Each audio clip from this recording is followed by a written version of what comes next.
Tubahaye ikaze mwese aho muherereye hatandukanye mu ntara zitandukanye z'igihugu hanze y'u Rwanda, kandi tunabashimira ko mukomeza kudukurikirana mukaza tukigana. Kandi iyo umuntu yiga aramenya, iyo umuntu amenye biramufasha mu buryo bwombi. Iyo mvuze uburyo bwombi mvuze uburyo bw'umwuka n'ubw'umubiri, kuko ntabwo ushobora kugira umwuka utari mu mubiri.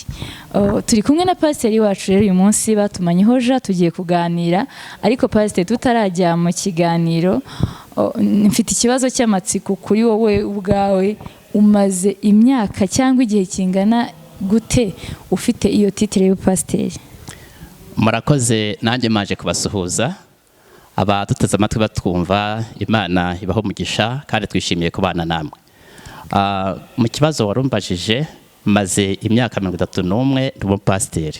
Iyo myaka ni myinshi cyane, byumvikana ko wayiboneyemo ibintu byinshi bitandukanye. Icyo gisubizo gihise kizana ikindi kibazo.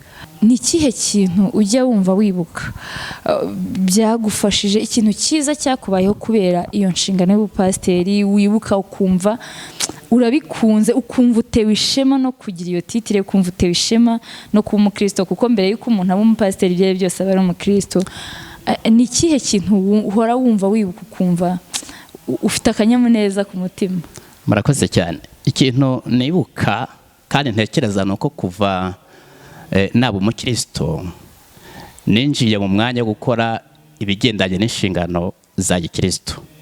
Mbaye umuvugabutumwa, numva ngomba kugendana n'inshingano zo gukora uwo murimo w'ivugabutumwa. Nsengewe no kuba pasiteri, ndetse ntangiye no kuyobora amatorero.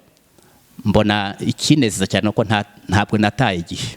Ese pasiteri, iyo umuntu avuze guta igihe, ubundi buriya guta igihe ni ukugira gute? Kuko hari umuntu ushobora kuvuga ngo ntabwo nataye igihe. Nanjye ubwanjye ntabwo mbisobanukirwa. Guta igihe ni gukora iki buriya?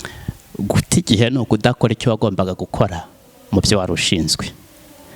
Birumvikana ko kugira ngo umuntu ashobore gusubiza yenda icyo kibazo, byamusaba kurushaho gutekereza, cyane cyane dushingiye ku ijambo ry'Imana dusoma mu Byakozwe n'Intumwa ibice 13 kwa 36. Ni ahantu dusanga ijambo ryanditse ngo kuko Dawidi amaze gukora iby'Imana yashatse mu gihe cye arasinzira. Ugatekereza ngo mu gihe cya Dawidi yakoze iki? Iyo ugiye muri ayo mateka agendanye n'ubuzima bwe, uhita ubona ibyo yakoze, kandi ibyo yakoze byanejeje Imana, kugeza noneho igihe Imana ubwayo ivuga ngo noneho mbonye umutima wanjye ushaka kuva yatangira. Nanjye rero mbona ntarataye igihe, kuko byansabye ko njya ntekereza kuri buri kintu ngezeho ku mwanya wacyo. Igihe rero kugira mbone uko nabwo nsubiza ikibazo neza, nuko igihe twagicamo nk'ingingo enye kugira ngo ngere kuri rya jambo umbajije. Icya mbere ni igihe cy'umuntu mu mibereho ye avuka. Icya kabiri ni igihe cy'umuntu mu murimo w'Imana. Ubwo aho wambaje ni mu murimo w'Imana, ariko sinahagera ntageze mu mibereho n'ubundi isanzwe yo kuvuka. Icya gatatu ni gukora buri kintu mu gihe cyacyo. Noneho aho ngaho mbirangiza cyangwa se maze kubigusobanurira, nibwo nashobora kugusobanurira guta igihe wambajije icyo ari cyo. Iyo uvuze ngo gukora ikintu mu gihe cyacyo, biba bisobanuye ko umuntu ashobora gukora ikintu kikaba cyaba ari na cyiza, ariko atari mu gihe cyacyo. Atari mu gihe cyacyo. Ese iyo ikintu ari cyiza ukagikora mu gihe kitari icyacyo, ukaba wakora ikintu cyiza ariko mu gihe kitari icyacyo, hari ikintu byica? Hari ikintu biba bitwaye? Ubu gikoze bigaragara ko atari igihe cyacyo, bishobora kutagira ikintu byica, kubera impamvu dushobora gusanga mu ijambo ry'Imana. N'ubinyemerera nabyo ndabigusobanurira. Yego. Kuko mu ijambo ry'Imana hari ahantu dusanga amagambo yanditse mu Byakozwe n'Intumwa 17 kwa 30, haravuga ngo icyo gihe cyo kujijwa Imana yarakirengagije ku bwa Yesu. Habaho umwanya wo kuduha Yesu kugira ngo nubwo umuntu yagize igihe cyo kujijwa, ariko yongere abona amahirwe abona amahirwe. Ariko mu mibereho isanzwe haba hari ibyatakaye. none uko ngo kino gihe cyanjye nagipfushije ubusa, bino yombi menya. Rero uraza kunyemerera kugira ngo tuze kureba biriya bice bine, kuko icya mbere ni igihe umuntu aba ari mu nda ya nyina, igihe umwana yasamwe akaba ari mu nda, burya ni igihe. Icyo gihe nakinyuzemo, nawe wakinyuzemo n'abatwumva. Uko kuvuka umuntu avutse yiswe umwana aba atangiye ikindi gihe, nacyo kigera mu myaka 5. Muri iyo myaka 5 umwana baba bamurera, bamwitaho, bamuvuza, bamukingiza.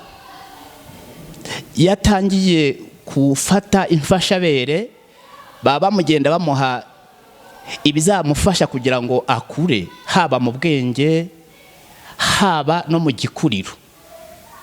Rero iyo wanyuze muri ubwo buzima ababyeyi bakwitaho gutyo, ubwawe nubwo uri umwana muto uba utarataye igihe, kuko ibyo bagomba gukora barabigukoreye.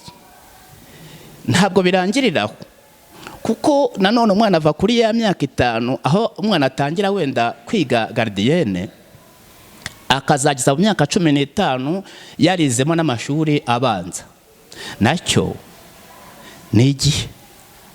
Kandi umuntu utaranyuze muri icyo gihe ngo nawe mashuri ayige gutyo, mu by'ukuri nawe urabyumva, haba hari icyo yatakaje muri ya myaka 15 na 15, aba yaragitakaje.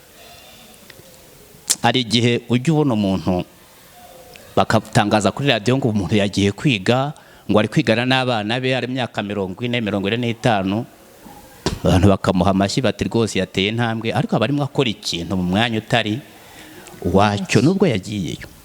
Kuva kuri 15 kugeza kuri 35 naho harimo ibyo ugomba gukora. Nimwe harimo segonderi, umuntu yiga amashuri makuru, aho harimo kwitwa umuntu.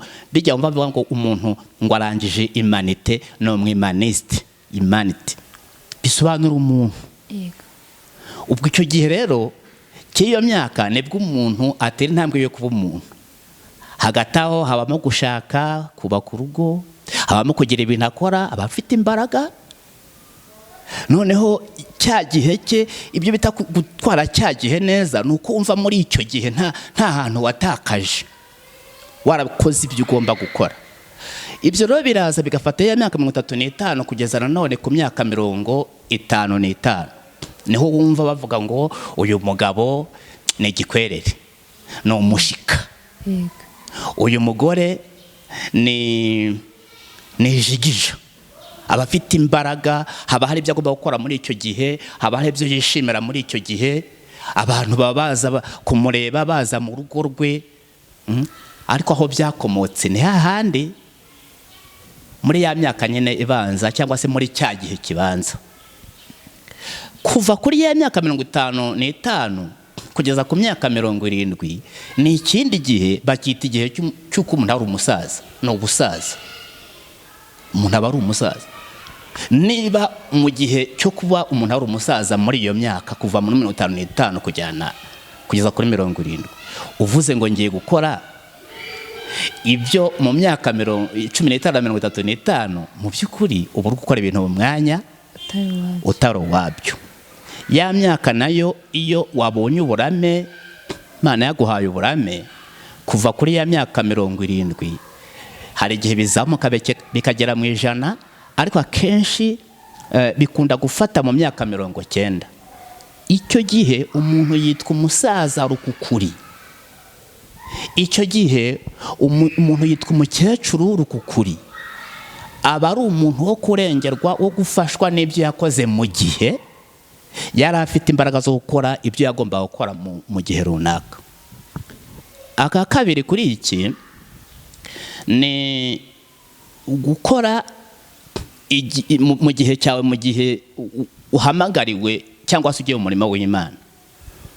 Iyo ugiye gusesengura neza, usanga kuva Imana imaze gutoranya ubwoko bwayo bw'Abanyesirayeli, hari ibintu yababwiye gukora mu gihe cyabo.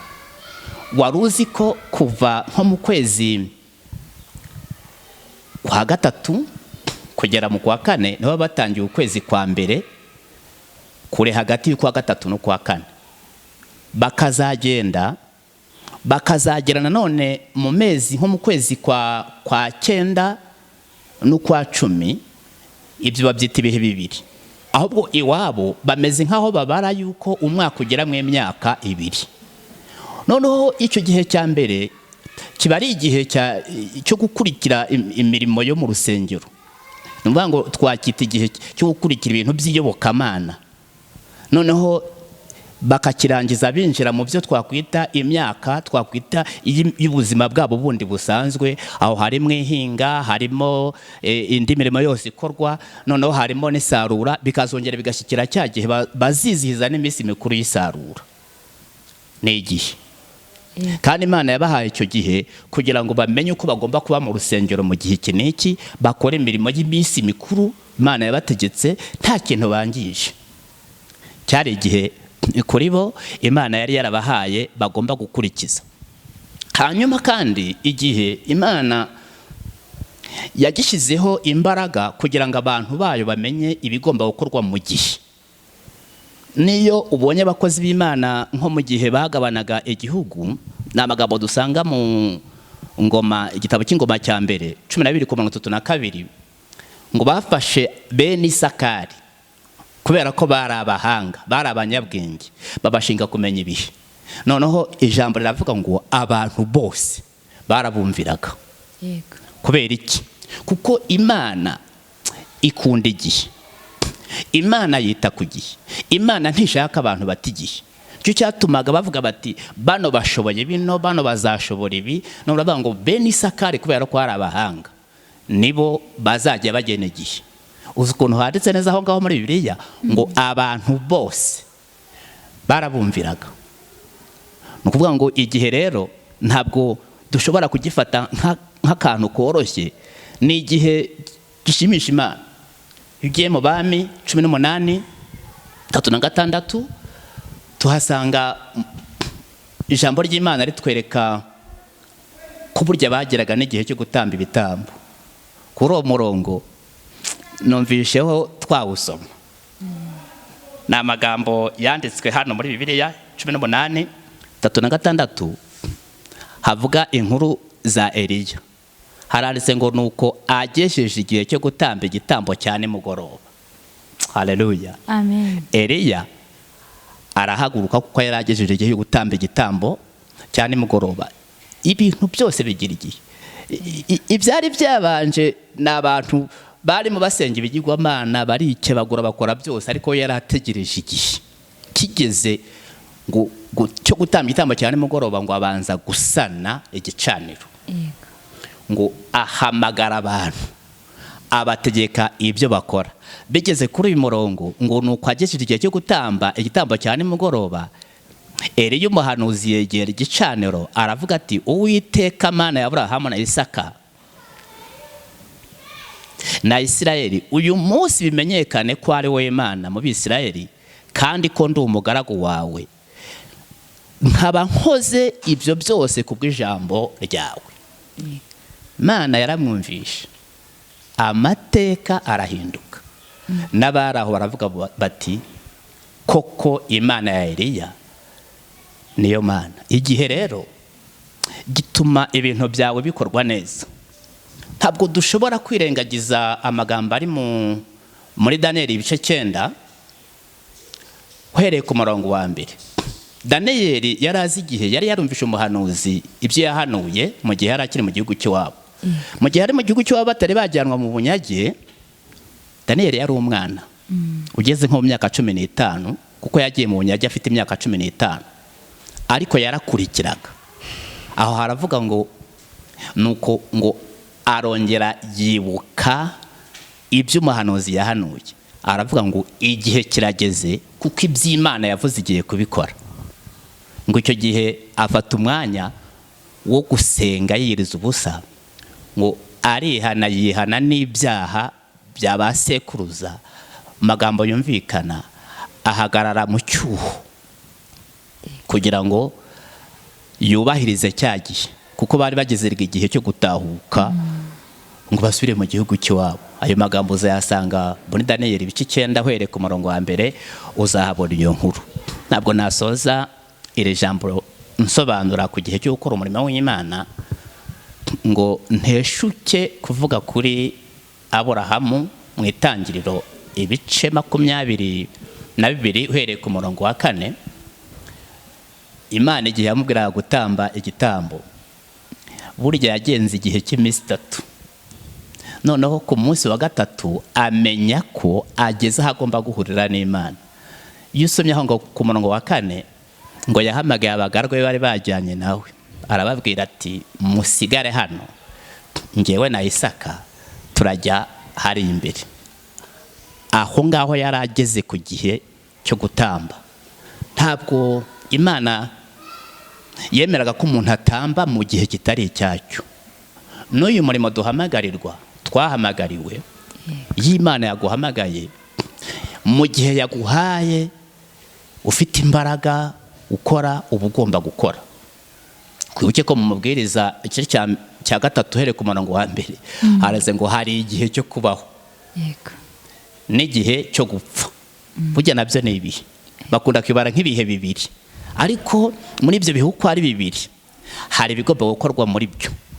Rero Aburahamu ngo yongera gutera intambwe wenyine ajya ahandi, bisobanura gusiga abo mwari muri kumwe ngo wegere Imana. Kuko itorero ryacu rifite mu nkingi twubakiyeho, tuzamura izina rya Kristo mu kuramya kwacu. Iyo ugiye kuramya, iyo uri mu murimo wo kuramya, mu gihe cyo kuramya ntabwo urinda abandi. Mu magambo yumvikana, ntabwo undinda, ariko nanjye sinkurinda. Ninjye utera intambwe nkegera aho ngomba kuramiriza, nkegerana n'Imana. Icyo ni igihe cyanjye, cyabaye igihe cya Aburahamu. Kandi Aburahamu uko yabikoze neza. Paje yiranshimisha, nkumva yari umuramyi ushimisha Imana, nkumva nanjye mu kuramya kwanjye nkumva ntatigiye. Yesu yabwiye abigishwa be mu bice 9 bya Yohana ku murongo wa 4 bango nkwiriye gukora imirimo y'uwantumye hakiri ku manywa. Ku manywa ni igihe ki? Ku manywa ni none. Ku manywa ni igihe ibibazo bibe bitari byakugariza ngo bikubane byinshi. Ku manywa ni igihe uri muzima. None uko ku manywa rero ni igihe. Iyo rero wakoze ibyo ugomba gukora muri cya gihe, tujyaniranye muri ya myaka twavuze, mu gihe buri kintu cyose gikorwa mu gihe cyacyo, burya uba wateye intambwe yo kudatakaza igihe mu mwanya wawe. Hanyuma gukora ikintu mu gihe cyacyo cyari cya 3, kandi ukagikora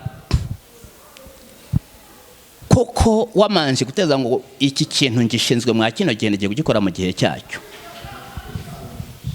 nuko uba ufite ubwenge ujijutse. Mose muri Zaburi ya 90 ku wa 12 yaravuze ngo utwigishe kubara iminsi yacu, uburyo butuma dutunga imitima y'ubwenge. Aho no ubuzima ni mu gihe. Noneho mu gihe cyanjye nkavuga ngo ngomba gukorera Imana. Mu buzima rero busanzwe, reka mpera mu buzima busanzwe, ubwo natangiye gusubiza bya bindi wambajije. Niba mu buzima busanzwe utarakoze ibyo ugomba gukora mu myaka yawe mu kungana, ukaba utarize amashuri abanza guhera ku myaka 5 kugera muri 15, gutekereza ko uzayiga guhera mu myaka 15 kugeza kuri 30, iyo page ntabwo yajyamo, uwo murongo ntiwakora. Icyo gihe ubukoze ikintu mu mwanya utari uwacyo. Mu buzima rero busanzwe twashobora kuvugaho ibintu byinshi, ariko hari n'ubundi buzima wanerekejeho mbaza bwa gikristo. Mu buzima bwa gikristo burya ni igihe twahawe.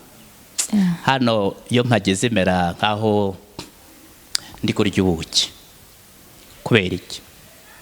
Tumaze guhamagarwa, tumaze kwemerwa na Yesu, tumaze amaze kudutoranya akadushyira no mu murimo we, ngo duhamye ibye kandi natwe tubyiyumva mu mitima yacu. Ni igihe twari duhawe cyo kwamamaza ingoma y'Imana mu isi. Muri icyo gihe ibyo ugomba gukora nabyo birahari. Urugero turufatira ku batubanjirije. Dawidi muri ya magambo yavuze ngo yakoze iby'Imana yashatse mu gihe cye. Mu magambo yumvikana ntacyo yapfushije ubusa, kuko nko mu bintu yakoze amaze gufata ubwami. Utekereze nawe, isanduku y'Imana yanyazwe ku bwa Eli, yari itarongera gutaha mu murwa. Samweli arayobora, ari umutambyi n'umucamanza, isanduku igumiyo. Sawuli ajyaho arayobora mu gihe cy'imyaka ye cyose, isanduku y'isezerano igumiyo. Kandi isanduku y'isezerano yasobanuraga ubuzima bw'Imana mu bantu. Ariko watangiye gutegeka, uzasome neza haranditse ngo atangiye gutegeka, ngo yasanze ntacyo yakora na kimwe ya sanduku itari yaza. Mu gihe cye yarakoze. Mu gihe cyanjye nk'ubukristo, mu gihe cyawe, mu gihe cy'unyumva nk'umukristo, hari ibyo ugomba gukora. Igihe utabikoze uzaba wigabanyirije amahirwe yo kujya mu ijuru, kuko hari ibintu umuntu akora atari byo yahamagariwe. Iyo ni ibintu nawe ushobora kubyumva. Hari igihe duhora tubwira abantu tuti dore hari imirimo ya kamere ariko hari n'imirimo y'umwuka. Burya imirimo y'umwuka niyo duhamagarirwa. None iyo mirimo wajya kubona ukabona umuntu arabivangavanze, ukabona niba ari kamere nawe ati nanjye iyi kamere nta. Burya uyu muntu aba arimo akora ikintu mu mwanya utari wacyo. Iri jambo rirasobanutse neza, kuko mu buzima bwa Kristo ibyo gukora birahari, ariko n'ibizabiheruka birahari. Kuko iyo usomye mu Byahishuwe, hari ijambo nkunda riri mu Byahishuwe numvishe narisoma kugira ngo nerekane iki gihe impamvu tugomba kucyitaho no kukigenderamo. Mu bice 21 ku murongo waho usoza wa 27 haranditse ngo mu rurembo tuzajyamo. Bigendanye n'ibyo twakoze. Mu rurembo tuzajyamo ntihazinjiramo ikintu gihumanya cyangwa ukora ibizira akabeshya, keretse abanditswe mu gitabo cy'ubugingo cy'Umwana w'Intama. Ni ukuvuga ngo niba naratunganije ibintu mu gihe cyanjye cy'ubukirisitu, mfite icyizere, mfite umugabane, kubera ko muri cya gitabo cy'ubugingo ndimo. Mu bice 20 ku murongo usoza wa 15 w'Ibyahishuwe ho haranditse ngo kandi umuntu batasanze yanditse mu gitabo cy'ubugingo nawe ajugunyanwa na Satani aho yaraboheye. Kuko kino gice cya 20 burya gisobanura neza ukuntu urubanza rwakaswe. Magambo yumvikanane muri rusanze. Urubanza rwabayeho mu bice byose tubona, ariko bageze hari bati rusanze. Rusanze uyu n'uyu atsinzwe. None igihano ni ikihe? Barashukunywa mu nyanja, bafungiranwa ahantu ho kubabara.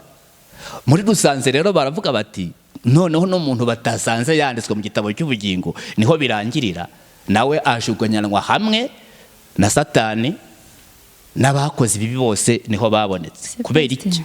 Ntago bakoze icyo bagomba gukora mu gihe cyabo. Aho no bukristo. Nsigaje page imwe ariko nabonye umeze nk'ushaka kumbaza. Nshaka kukubaza, uvuga iki kuba cyane ibyo bintu bikunda kuba mu rubyiruko? Hari abantu benshi b'urubyiruko batekereza ko hari imyaka, hari igihe runaka bagomba gukoreramo Imana. Bumva ko kenshi iyo umuntu amaze gushaka afite urugo nibwo atangira kwinjira mu bintu byo gukizwa. Ashobora no kuba ari mu rusengero ariko yumva hari ibintu bikorerwa mu rusengero bitamureba. Iyo bavuze ngo iyo mirimo ya yindi umwuka yanga, akumva ntabwo imureba, akumva hari igihe runaka kimeze nk'icyashyizweho n'umuntu tutazi cyo kubyinjiramo, noneho cyo gufata umwanya wo gukorera Imana. Abo abantu bakiri bato batekereza gutyo, cyangwa se ashobora no kuba atari mutoya ariko wenda bitewe no abantu barabaye ahantu hatandukanye bumva ibintu mu buryo butandukanye, hakaba yumva hari igihe azakorera Imana. Uwo muntu mubwira iki utekereza gutyo? Akaba ariho, akaba azi ko Imana iriho, akaba ari mu rusengero cyangwa wenda atarajyamo, akaba azi ibyo umuntu ukijijwe agomba gukora, ariko akaba yarishyiriyeho igihe agomba kubikorera. Umubwira iki uwo muntu? Iyo umbajije gutyo unsubije mu myaka yanjye kera nkiri urubyiruko, ngewe maze kubatizwa, nabatijwe mu Gatolika bwa mbere, ntabwo nari nzi ko padiri yabyawe n'umugore, nari ndi muto, numvaga ari umuntu wamanutse nko mu ijuru, nkumva ko ibintu avuze ari ibintu ngomba kugenderamo. Hanyuma ntabwo natinzeyo, njya mu itorero babatiza mu mazi menshi. Kuva rero nabatizwa, hari ibintu bavugaga bati bino ni bibi, numvaga ari bibi. Ubwo ndi umwe mu basore bageze igihe cyo kwakira agakiza ububyutse butujemo, ariko ntarigeze njya mu bintu nk'ibyo mbona n'urubyiruko buno. Niyo rero bambazaga twahuye bati muduhe ubuhamya, naravuga ngo nge nta buhamya ngira. None baza kumbaza bati kuki nta buhamya ugira, nza kubasubiza yuko impamvu nta buhamya ngira, nta bintu by'ibyaha nakoze ninjiyemo. Ibyo rero byatumaga numva nta buhamya ngira. Ariko none arambwira ati nyamara ufite ubuhamya bwo kubwira abantu ngo bamenye ko umusore ashobora kubaho nta gakungu yagiyemo, nta bintu by'ibyaha binini yagiyemo, nta tabi yanyweye. Icyo gihe abasore bose bigaga kunywa itabi, ariko jyewe numvaga ibyo bintu niba ijambo ry'Imana ritabyemera, numvaga nta mpamvu yo kubijyamo. Mbaho muri ubwo buzima nyine gutyo. Birumvikana rero ko mu kibazo wambajije, ndamutse mfite umwanya wo kugira urubyiruko inama, nababwira yuko mu gihe cy'urubyiruko, mu gihe umuntu ari urubyiruko, nibwo bwo afite umwanya wo gukorera Imana. Hanyuma muri cya gihe akegera abantu bagiye batsinda, abantu bafite ubuzima, bakamuha inama z'uko yakora kugira ngo adapfusha igihe cy'ubusa agikoramo ibitari ibyo gukorwa.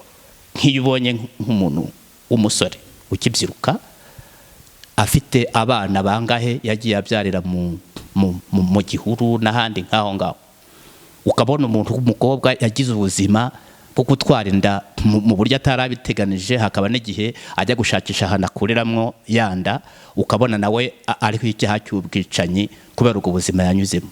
Byaturutse kuki? Byaturutse ku gutakaza igihe, ku gukora icyo akoze mu mwanya utari uwacyo. Rero abo bantu mu nama nshobora kubagira, mu nama dushobora kuganiraho, ni ukubabwira yuko kugira ngo utunganye igihe cyawe ari uko burya uba winjiye muri Yesu kandi ukinjiramo neza, ugakizwa neza. Icyo gihe ibintu byose bitwara mu mwanya wabyo. Niba igihe cyo gushaka kigeze, kubera ko byemewe ko umuntu ashaka, nyine jya gushaka kuko ntabwo babuza bushaka. Niba igihe cyo gukora kino kigeze, ugomba kugikora. Cyane cyane ubishozwa no kujya ubana n'abantu bagiye batsinda, ariko iyo ugendeye mu kigare utakaza wa mwanya. Ati n'abantu bagiye batsinda, ako kantu ko kusanga abantu bagiye batsinda rero niko kaba gakomeye. Ikindi kibazo Pastor, ese hari umuntu udukurikiye cyangwa ashobora kuba afite inshuti yewe adukurikiye, ariko uwo muntu akaba yarataye igihe? Kuko guta igihe twumvise ko ari igihe umuntu akora ikintu mu gihe kitari icyacyo. Waduhaye urugero rw'umuntu ushobora kuba ari kwiga wenda afite imyaka 40, nawe aba abizi ko wenda icyo gihe yagitaye, ariko kuko nibura icyo kintu ari cyiza abona yagombaga kugikora, akanagikora nyuma y'igihe. Ese ni iki kintu wabwira umuntu wataye igihe, umuntu watakaje igihe? Ushobora kuba ari igihe cy'ubuzima busanzwe cyangwa igihe mu bukristo. Uwo muntu watakaje igihe wamubwira iki? Uyu muntu watakaje igihe ntabwo yabura guhura n'ingaruka zo guta igihe, kuko ingaruka zo zibaho. Ariko nanone ashobora guhagarika guta igihe, kuko ijambo ry'Imana rirabivuga. Dutangira nakubwiye amagambo yanditse mu Byakozwe n'Intumwa 17 ku murongo wa 30. Ni ahantu Pawulo yigishaga aravuga ngo icyo gihe cyo kujijwa Imana yarakirengagije, ariko hani mu bigendanye n'ubukristo.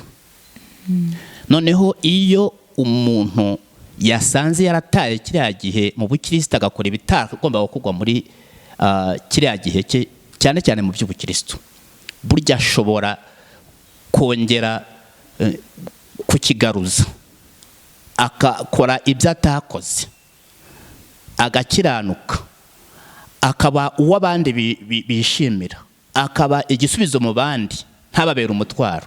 Kuko ijambo ry'Imana twiga mu rusengero uko ibihe bisimburanye, burya ni ritwereka kuba umuntu mwiza unogeye Imana n'abantu, akaba ibyishimo by'umuryango n'igihugu.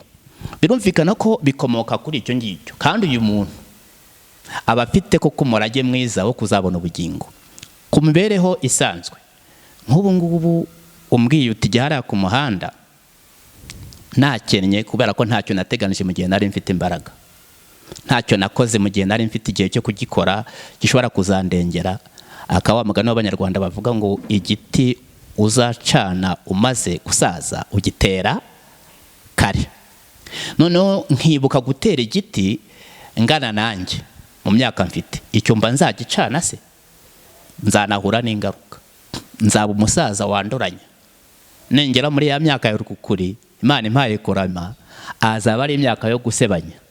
Ariko niba narabikoze mbere mu mibereho isanzwe, nkajya mu ishuri mu mibereho isanzwe mbere muri ya myaka yanjye, kandi nkayikoresha muri ya migisha Imana impa, bizandengera no muri cya gihe cy'ubusaza. Ubwo nzajya mbaho nicaye ntashobora kugeraho nakagombye kugera, ariko nibuze na wa mwana nishyuriye ishuri muri ya myaka yo gushobora, azaba ari ibyishimo byanjye.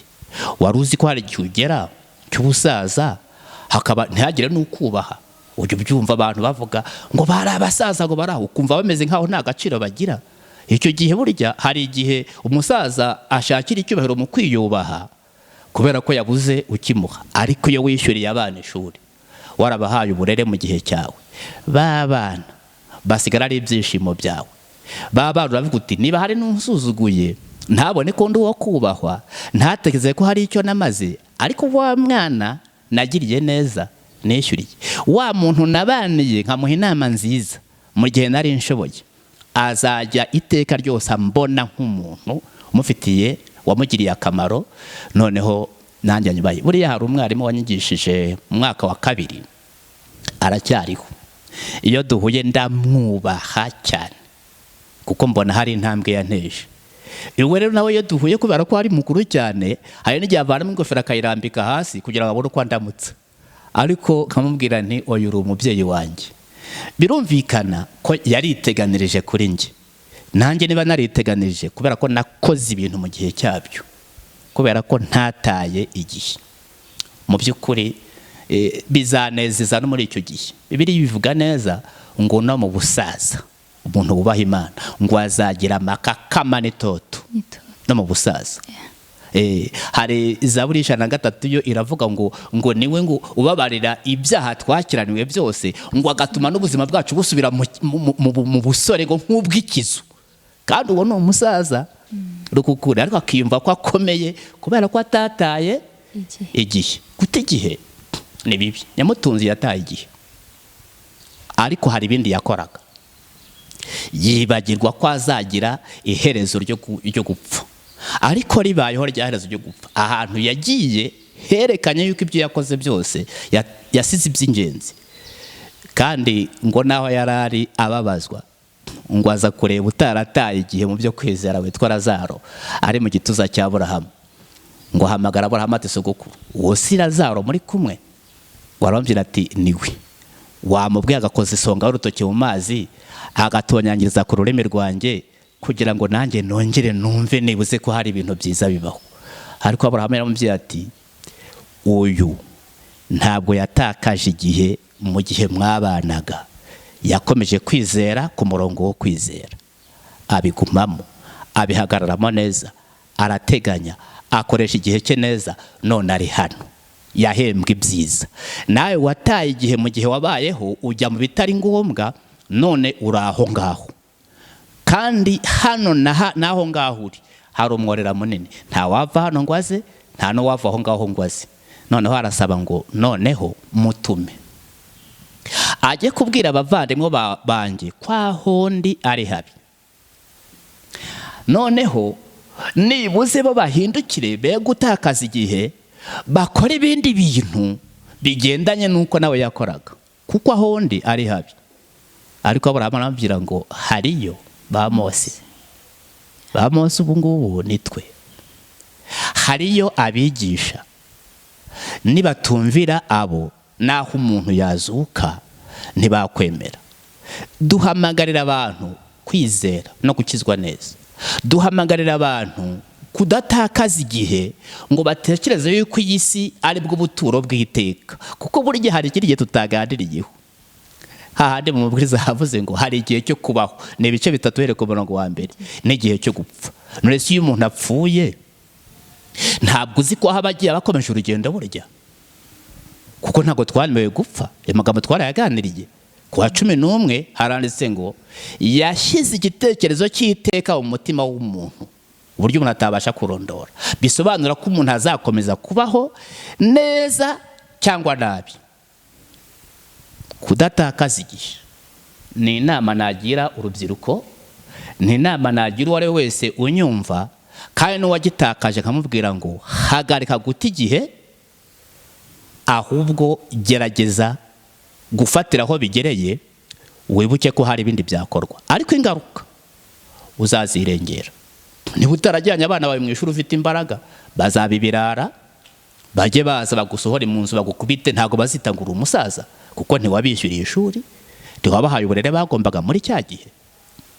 Niba warafashe ubukumi bwawe ukabwaya ibyo bita kwaya, ukabwaya mu bigezweho by'ubu ngubu tubona, icyo gihe ntabwo uzagira umuryango,